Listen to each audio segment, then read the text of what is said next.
Yo, what is up guys? Welcome back to yet another Destiny video, and today we're going to be covering a Destiny 3 leak. Now, of course, I have to preface this video, guys, by saying this is, something that may not be true whatsoever. This could be somebody just looking for attention, and obviously you have to take this stuff with a grain of salt. I just thought we might as well cover it because, we haven't heard anything about the future of Destiny 2 past this annual pass, so we haven't heard anything about Destiny 3, so it would probably be a lot of fun to check this out. And obviously in the comments down below, guys, if you see anything in here specifically that you think is just total BS, call it out. If you like some of the features, then say that as well.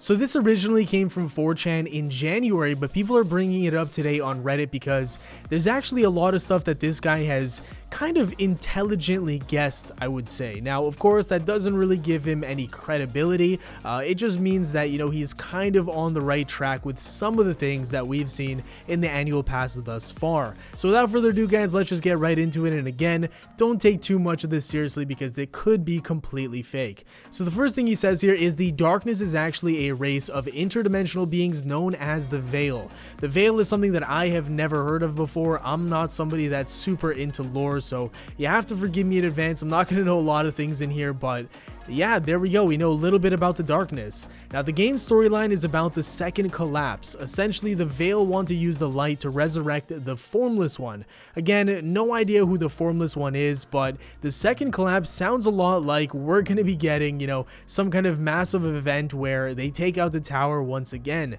It's introducing a brand new darkness element, brand new type of open world that focuses on faction-oriented gameplay between Dark and Light Guardians. This could be totally wrong, but the vibes that I'm getting from this and what I'm thinking of in my head right now is the Dark and Light Guardians could be a play off of, what we're doing right now in Destiny with the annual pass. We're choosing a side with Drifter, or you can choose the side with the Vanguard, and maybe that's kind of in reference to the Dark and Light Guardians, and you can choose one of the factions and compete in this open world event. It sounds super awesome, but let's not get carried away and just move on to the next point here. Now, the Cabal and Fallen are out as enemy races. They're being replaced by the Veil, which are a brand new massive enemy race. I could see this potentially being possible. The Veil, I think what the Veil is, it's probably those triangles, those floating ships that we've seen, teased from the very early days of Destiny 1. And most recently, we've seen them in the Destiny 2 storyline cutscene at the very, very end. So that makes sense. But the one thing I'm not really liking too much here is the Cabal and Fallen are out as enemy races. That to me sounds quite strange because Bungie's not the type of studio to just throw assets out, especially that many assets. For developers, reusing assets is really what gives them those savings, I guess. They don't have to spend more money and resources building new enemies, and so that to me doesn't sound entirely right. But let's just keep reading. Veil have more combat units than every race combined to compensate for the lack of Cabal and Fallen, which are now allied with the city. Okay guys, so I was kind of wrong in my last point there. It does seem like this guy is saying that the Cabal and Fallen are going to be by our side and fighting with us, which is quite weird. I honestly I don't know what to think about that. But yeah, so the Cabal and Fallen are not out of the game completely. They're just going to be on our side rather than being on the enemy side. We have kind of maybe gotten hints about that. Everybody loves, Callus, and it seems like maybe Callus might end up on our side. And, we do have Vex, which is somebody who's been, pretty loyal to the Guardians. So, maybe there's something there with Cabal and Fallen being on our side, but we'll just have to wait and see on that. Again, I don't want to get too carried away here. The Vex Hive and Taken are returning as enemy races. That's something we could have probably guessed by now. The Veil and the I'm going to butcher this. Aphelion are two new races being introduced in Destiny 3. If I'm saying it wrong, apologies in advance. There's a lot of stuff here that I've never heard of before. So yeah, we're getting two new races in Destiny 3. That's pretty interesting. I would have thought that maybe they would have introduced one new race, but two sounds like a bit of a stretch if I'm being completely honest with you guys. Then we have a tough name to pronounce here. Xivu Arath has a new role in the storyline, doesn't really say too much more than that. The 9 are also big players. Their help gets enlisted after the Veil take the system, where you meet each of them. So that's a another pretty interesting point there. So the 9 will play a big, role in the story according to this person here. They're going to be fighting on our side after the Veil takes over the system. That's super interesting. This all sounds really awesome in my head. I just want to play it, honestly. Calus has a massive role in the story, which continues from the events of Penumbra. He's leading a new Shadow faction. Now, what I assume here is that this guy doesn't have any kind of insider knowledge. I'm assuming that maybe he's kind of looking at the lore and thinking that Penumbra is going to be based around Calus and, maybe making some educated guesses from there, but we'll have more information about how accurate this guy is once Penumbra actually comes out. So if a lot of this stuff does come true, once Penumbra comes out, we'll come back to this and see if, some of the stuff he's saying is true, because if it is, then maybe he does really have some inside sources here. Factions grant you specialized abilities and perks. Certain factions, such as the Veil's Hand, enables you to tap into darkness powers. The game opens up as a massive war campaign. All forces of the solar system are fighting against the darkness. The Traveler is critically injured at the beginning of the game and gets overwhelmed. This is like a joke. Honestly, the Traveler has now been injured for the past 2 years. What's his name? Gaul injured him, and now, he's going to be injured because of the Veil. This is just, I don't know about this point right here. It seems a little bit weird to me. Then we have Europa, Old Chicago, Venus, and the Hallowed Spire as the game's base worlds. In the story, the darkness completely decimates the city and all of the Earth. So this is actually something that makes sense to me. I think that if we are getting a Destiny 3, Bungie would probably have to find a reason to completely reset all of our gear, weapons, armor, all that stuff, and I think that they would have to take it one step further than just taking out the tower again. It would be too repetitive, and so taking out the entire city and all of the Earth would definitely, be a solid reason as to why they would have to take away our armor and stuff. So I could see that being true right there. Guardians get pushed into the solar system and have to kill the Entombed and the 7 leaders of the Veil. This is really awesome. I mean, this is something that reminds me a lot of Forsaken's campaign, where, we had to kind of take out one of the leaders at a time, and eventually it built up to that massive fight with the final one at the end of the story. That's something that I think was pretty innovative for Bungie. I liked it a lot, and overall it got a lot of positive feedback. If they can take that system right there and put it into Destiny 3 and just improve on it, I think a lot of people would be happy. So I could definitely see this one being true as well.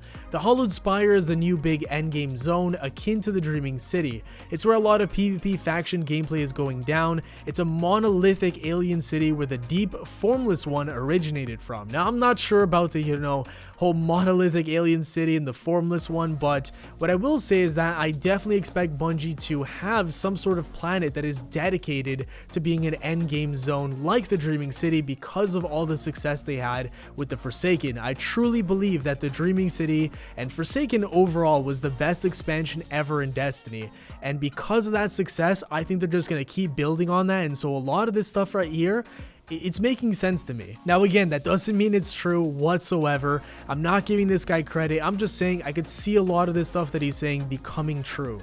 Each planet is larger than those of Destiny 2. We heard the same thing in Destiny 1 moving to Destiny 2, the exact same thing. There's a plethora of things to do, such as dungeons and holds. Claiming holds is a basis behind the faction war gameplay. The planets change depending upon which faction is currently dominating them. This is again another really cool point. I really hope Bungie does this because in my head it sounds amazing, but again, I don't want to get carried away and just, have these high expectations for Destiny 3 because this could all be BS, but it does sound really awesome. I would love faction wars on planets and in dungeons and strongholds. That'd be really, really awesome. Veil enemies can drastically affect your abilities and the surrounding environment. They're pushing for greater variety in PvE gameplay. That makes sense. Not much more to say about that. Veil enemies can suppress light-based abilities and also can bend and nullify the gravity in areas that surround them. I like this a lot. This point right here is something that maybe, just maybe, gives this guy a little bit of credit, or he's just an absolute lore master, because I think somewhere in the lore, and somebody mentioned this on Reddit, so I'm not 100% sure about this, but someone on Reddit mentioned that this point could be valid because the drifters somehow, or I don't know where, but he mentioned that his abilities were suppressed by an enemy. And so this could be something that, happens in Destiny 3, and that would be a very cool mechanic. Bungie has always innovated on the ways that enemies can attack us. With Forsaken, we saw a lot of new stuff, and with the Fallen, sorry, not the Fallen, with the Taken in the original Taken King expansion, we saw a lot of new stuff. So I expect Bungie to do a lot of crazy things with their new enemies, so this makes sense to me. The Aphelion are the most dangerous race in the game and are glass cannons. No idea what he means by glass cannons, but moving on, they have the ability to suppress all of your abilities and can nullify resurrection. That's a cool feature right there. Again, it's building on the new PvE mechanics and gameplay. I'd love to see all of that stuff. Now, the game is shipping with 2 massive raids. This is where things start getting a little bit sketchy, guys. I don't know if I believe this stuff, but let's keep reading. I know that the first one takes you into the heart of the Hallowed Spire, where you'll be facing down the Formless One, the Heart of the Deep itself. It's a massive 12-player raid that's the grand finale of the second Collapse storyline. I don't know about this, guys. Having 2 raids at the launch of Destiny 3, that would be a step up for sure, because Bungie has never done that. In any game or any expansion, Bungie has never had 2 raids. So this is something that, they would do maybe because they're separating from Activision, and, maybe they've wanted to do this all along, and Activision has kind of forced them to cut content. I don't know. I'm just guessing here, but I'm trying to, find a reason as to why they'd come out with 2 raids, and for me, it doesn't really make too much sense from a business perspective. The next thing that's, pretty BS and smells like it's fake is a 12-player raid. That, to me, is insane. I don't think that current gen consoles are capable of doing that whatsoever. Like, it's not even close. But I will say that if this game is coming out exclusively on next-gen consoles and PC, then maybe, just maybe, this can be done, especially if Bungie decides to get a new engine for the game. Then it could be done, possibly. So this is plausible, but I would lean on, this probably being fake because of this point right here. Now, the second one is focused around the Hive. He doesn't give us too much more information, and that's to be expected if this is true. Guardians can represent a number of factions that include Future Warcall, New Monarchy, Dead Orbit, Veil's Hand, Emperor's Shadow, and House of Judgment.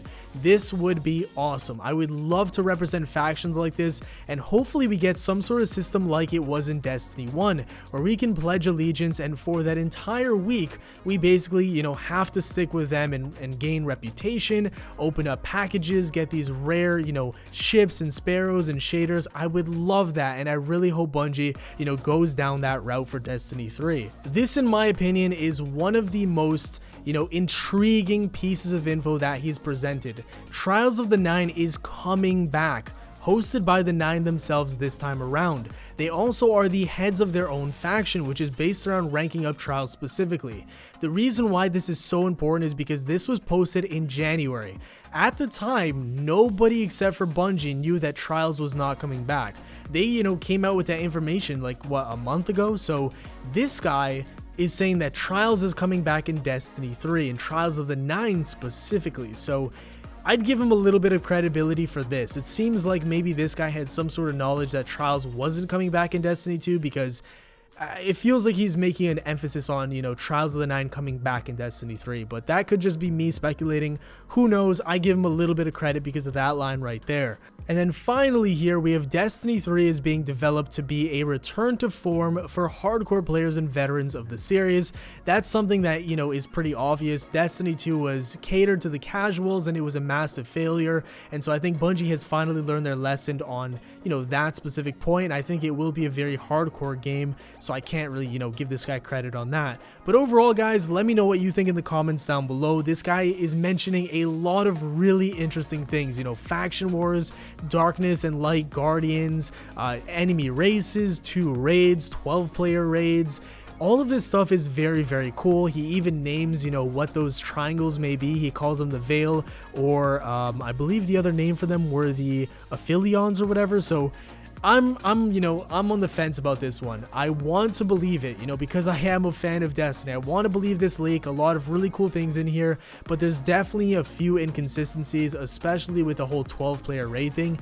I can't fathom that. I don't think Bungie would ever do that, because think about how AIDS the matchmaking would be for that. Like, trying to find 12 people to do a raid would be nearly impossible for 99% of the community. So I'm not sure, guys. Let me know what you think in the comments down below. This was a really fun and cool read though, and I hope a lot of this stuff does come true. So thank you guys so much for watching. If you enjoyed, a like rating would be very much appreciated. Subscribe for more daily Destiny 2 content. Have yourselves a great day, and I'll see you all later. Peace.